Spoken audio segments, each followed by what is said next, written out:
International calls are growing for warring parties in the Middle East to stop all hostilities as the death toll from Israeli airstrikes on Gaza and rockets fired from Hamas now surpasses 200.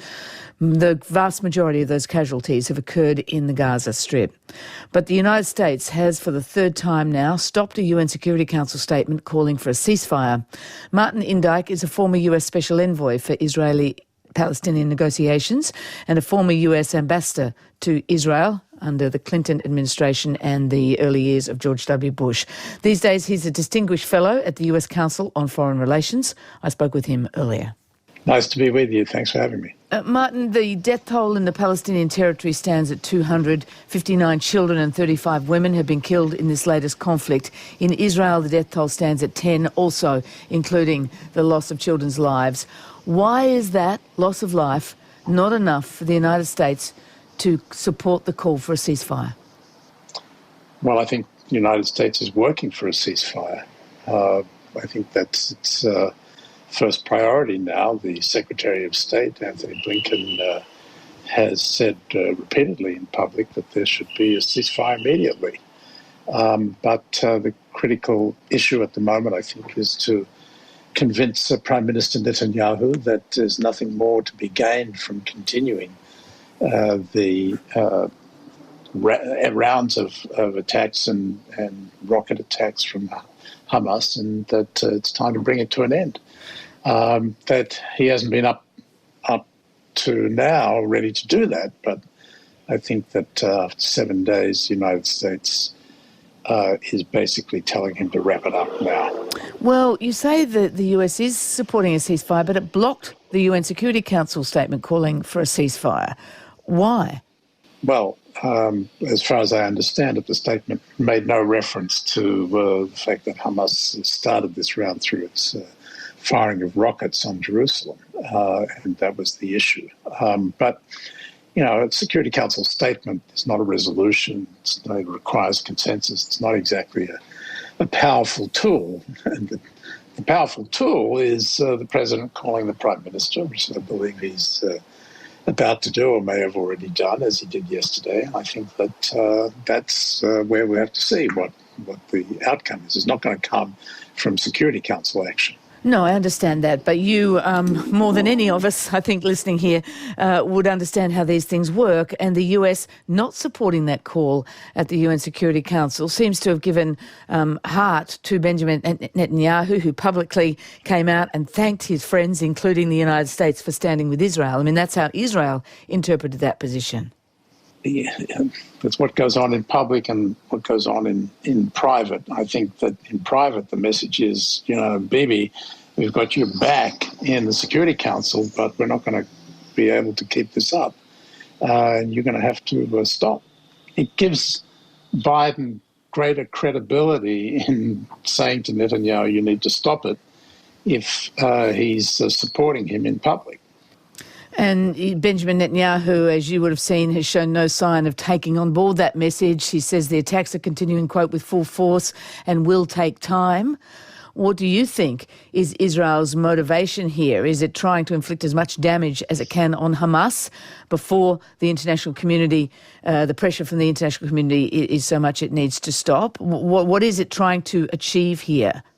Yeah, that's exactly what's going on. This is a story that has taken place time and time again, that when conflict breaks out between Israel and the Palestinians, or before that, between Israel and the Arabs, Israel has a limited amount of time, regardless of who started it. Israel has a limited amount of time to achieve its objectives before the international community comes down on Israel and tells it to stop.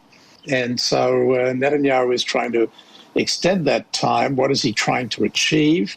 He's made it clear he wants to try to take down as much of Hamas's infrastructure as possible, as much of the leadership of Hamas and Palestine Islamic Jihad as much as possible, thereby restore Israel's deterrence and until the next time, which, last time was, 6 years. Maybe they figure they can get another 6 years. It's an awfully cynical process here. because Netanyahu does not want to topple Hamas. He's not willing to go in on the ground with Israel's formidable ground forces and overthrow Hamas rule in Gaza, because the cost in terms of casualties would be huge on the Palestinian side and considerable on the Israeli side as well.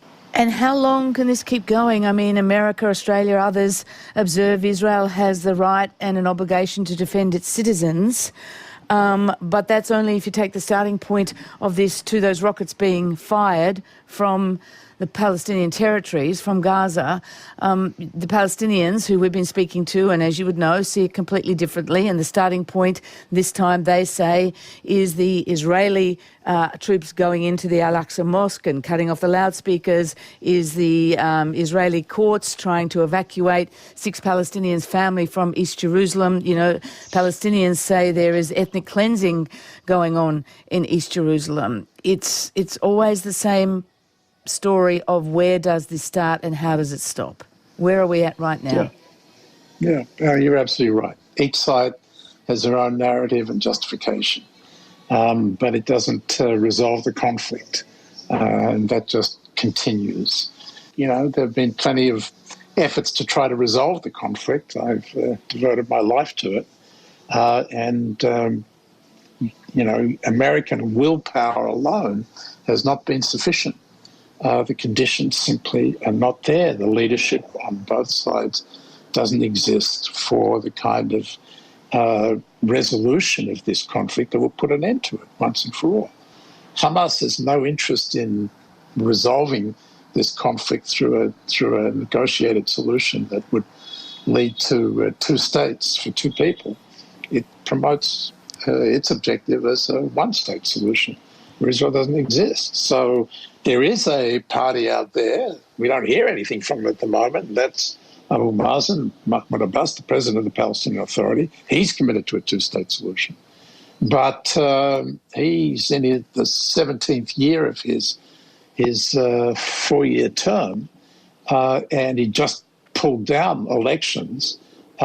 He's an old, ailing leader who basically, I think, has decided that he wants to go into the history books as the Palestinian leader who didn't make any compromises. So, Martin, just finally and briefly, the attacks, the response from Israel to those rocket attacks, it's hard to see that they're proportional given the civilian killings that are occurring and the destruction that's going on.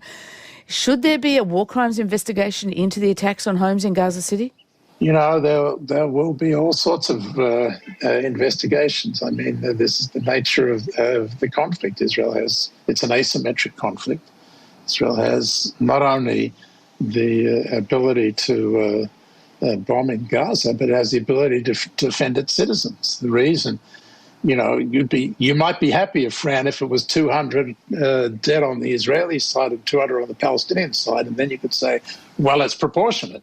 The only reason that you don't have those kinds of casualties on the Israeli side is because they have this Iron Dome anti-missile system that protects much of their public. So, you know, it's a kind of situation in which Israel naturally takes the hit because it's killing innocent people. As simple as it looks. That said, you know, it's terrible, and that's why I think it needs to be brought to an end yesterday. And I hope that the President of the United States is making that clear to Netanyahu. Martin Dyke, thank you very much for joining us again on Breakfast. Thanks for having me, Fran. Martin Dyke is a former US Special Envoy for Israeli-Palestinian negotiations and is now a Distinguished Fellow at the US Council on Foreign Relations.